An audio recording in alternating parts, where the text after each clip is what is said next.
Salut tout le monde, j'espère que vous allez bien. Bon, comme vous avez pu deviner, la finale NBA c'est terminé. Et bizarrement, je n'ai pas fait de vidéo. Oh, c'est surprenant vu le résultat. Bon, allez, on décortique ça vite fait. C'est parti.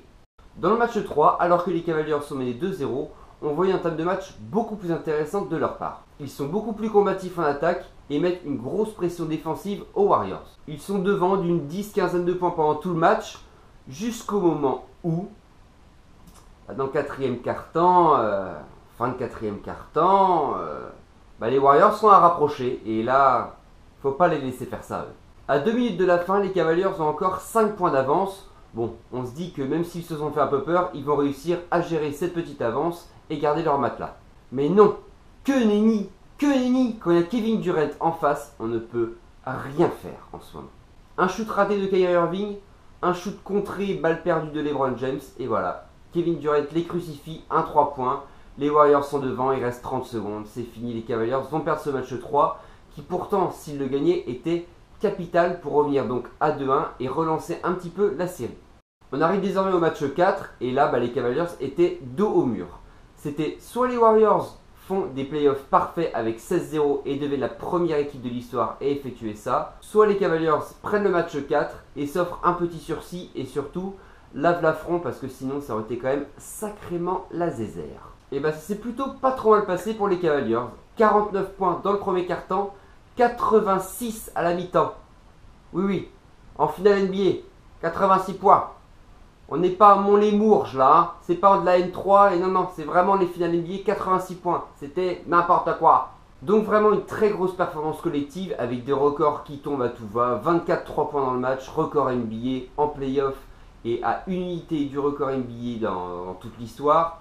Bon, franchement, sortir un match comme ça, c'est exceptionnel.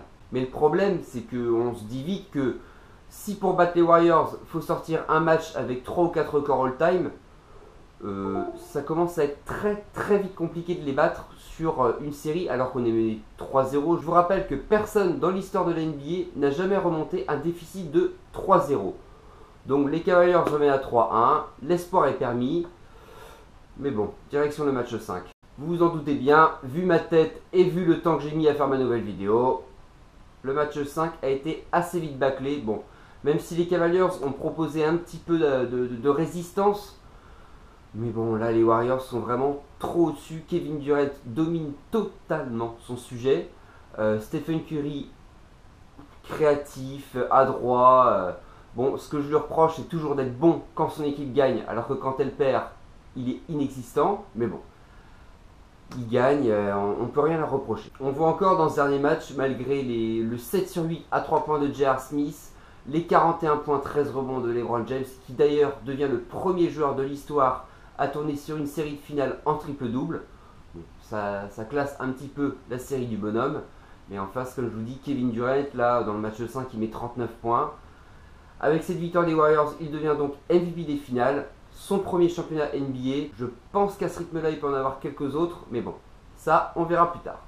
Donc voilà, pour conclure cette magnifique saison NBA. Bon, dans le magnifique, il y a un petit peu d'ironie, hein, vu les playoffs et l'intérêt de la finale.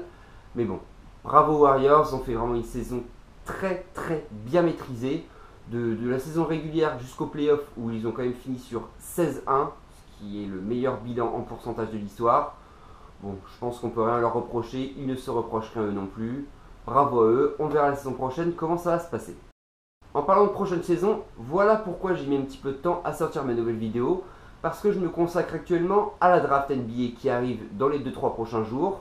Et bien sûr sur la free agency, donc c'est-à-dire la signature des agents libres qui sont libres de tout contrat et peuvent aller dans n'importe quelle équipe, les transferts NBA qui vont suivre, voilà. Donc je me consacre un petit peu là-dessus. On va en reparler bien évidemment dans les prochaines vidéos, mais si vous voulez des petites bribes comme ça, on sait que D'Angelo Russell et Timofey Mozgov des Lakers vont partir à Brooklyn en échange de Brook Lopez.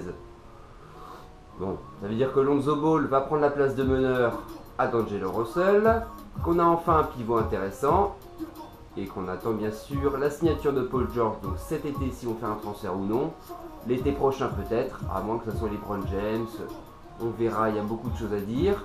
On a aussi appris que Dwight Howard vient être transféré aux Charlotte Hornets, Bon, je pense que c'est quand même un bon mouvement pour les Hornets, mais à voir si il va pas continuer à se plaindre comme il fait depuis le début de sa carrière. On verra tout ça. Je vous suivrai bien sûr dans toutes ces actualités.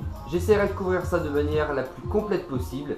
Et sur ce, je vous souhaite un excellent début de canicule. Salut les tomates séchées!